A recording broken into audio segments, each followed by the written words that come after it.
চীন থেকে আর্টিফিশিয়াল ফুলগুলো এসে আমাদের অনেক ক্ষতিগ্রস্ত করে ফেলাইছে। আমরা এখন ব্যবসা থেকে আসলে যদি সরকার ব্যবস্থা নিত যে আমাদের দেশ, আমরা যদি দেশকে ভালোবাসি, ফুলকে ভালোবাসি, আমাদের পণ্যটাই আমাদের প্রাধান্য দেওয়া উচিত। সরকার যদি বাধ্যতামূলক যে না কোনো আর্টিফিশিয়াল বাংলাদেশে প্রবেশ করতে পারবেন না, চক্র এসে তারা কোটি কোটি টাকা হাতিয়ে নিচ্ছে আর্টিফিশিয়াল ফুল এনে। তারা দেখা যাচ্ছে যে চকবাজার, ইসলাম মার্কেট এই জায়গায় ইম্পোর্ট করে তারা কোটি কোটি টাকা হাতিয়ে নিচ্ছে। দেখা যাচ্ছে আমাদের মতো ক্ষুদ্র ব্যবসায়ী আসলে যে আমরা অনেক কষ্ট হচ্ছে। এই সময় ব্যবসা ঈদের আগে একটা সুন্দর ব্যবসা হয়, যাতে আমরা সুন্দরভাবে ঈদ করতে পারি। এখন আমরা ঈদ করা অনেক কষ্ট হয়ে যাচ্ছে। বুধবার, বৃহস্পতিবার এবং শুক্রবার ফুলের বিক্রি বেশি হয় এবং ফুলের দাম একটু বেশি থাকে। বিয়ের অনুষ্ঠানে এই 3 দিন বেশি, গোলাপ বেশি বিক্রি 10 থেকে 15 টাকা পার পিস থাকে, আর অন্য দিন একটু কম থাকে, 7 টাকা 8 টাকা। ওদিন চাহিদা বেশির কারণে ফুলের দাম বাড়ে। ব্যবসা বেশি থাকে, 15 টাকা 20 টাকাও বিক্রি হয়, এখন 40 টাকাও বিক্রি হয়। আমি প্রায় 15 বছর। সবচেয়ে গোলাপের পরিবর্তন বেশি।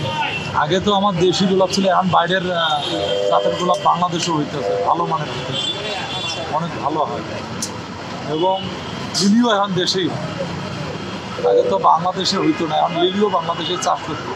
লিলি পার পিস 300 থেকে 350 টাকা, ভালো না। নর্মাল যেটা ওটা 250-200 টাকা, কোয়ালিটির উপর নির্ভর করে। আমাদের দেশে এখন আপনার পাওয়া যাচ্ছে গোলাপ, তারপরে জারবারা, রজনীগন্ধা, তারপরে আম এখন নাই, শীতের সময় আমরা থাকে। তারপরে আপনার দেখা যাচ্ছে আরমান্ডা, গুলিসিন ইত্যাদি ইত্যাদি। নিজেদের কর্ম থেকে আমরা আমাদের দেশে উৎপাদন হয় ফুল, অ্যাভেলেবল ফুল। আমরা আসলে কি যে বাইরেও ফুল দেওয়ার মতো কৃষককে অ্যাবিলিটি আছে। অনেক জায়গা ফুলের চাষ হয়, আগে অ্যাভেলেবল চাষ ছিল না, শুধু গদখালি করে আমরা নির্ভর করতাম। এখন অ্যাকচুয়ালি সাভারে হয় মেরিন্ডা গোলাপ, যশোরে হয় লিঙ্কন, ভুট্টা, গ্যালোডিয়া, জারবারা, এখন নারায়ণগঞ্জেও হচ্ছে, বিভিন্ন ডিস্ট্রিক্ট এখন উৎপাদন হচ্ছে। ফুল বিক্রি হয় আপনার ফেব্রুয়ারি মাসে, অনেক ফুল বিক্রি হয়। এখন তো আসলে ডাল সিজন বর্ষাকালের দিন, এই মৌসুমে ফুলটা খুব কম চলে। এই সময় অনুষ্ঠানটা আসলে কম থাকে, ফেব্রুয়ারিতে অনুষ্ঠানটা বেশি থাকে। ঈদের আগে একটা সুন্দর ব্যবসা হয়, যাতে আমরা সুন্দরভাবে ঈদ করতে পারি। এখন আমরা ঈদ করা অনেক কষ্ট হয়ে যাচ্ছে চাষি, বরং চাষির থেকে শুরু।